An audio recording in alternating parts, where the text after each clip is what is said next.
thian si pai ho lung ruali indo na tha I do bang bu lan hin lung a in gal tua min lal na I tho kang u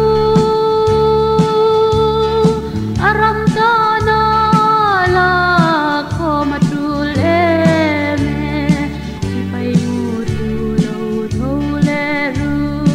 ral ka pin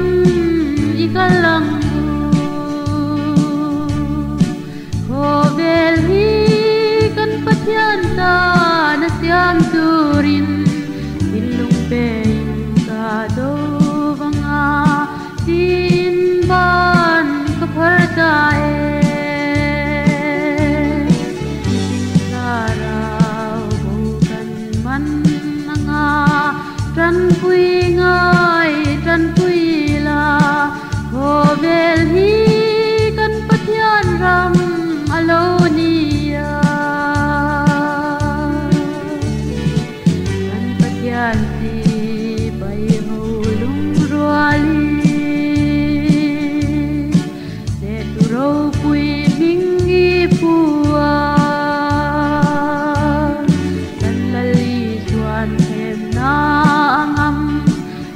poka ne anga hin lung rin om nin ne na puan zar chu kan tinai kal puyang lu kan lal ram ti sau turi ko vel hi kan pathian ta na siam turin hin lung pe do vanga tin ban ka phar ta tin sarau bo kan man nga tran pui ngai tran pui la ho vel hi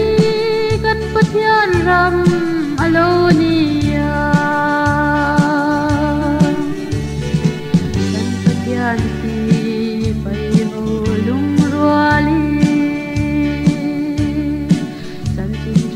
hi filang u lal ro rel ti eng durin kan khon vari thia chu chuan kho ve ram kan ti eng anga ma tu te an tho wanga eng pa te an lo nia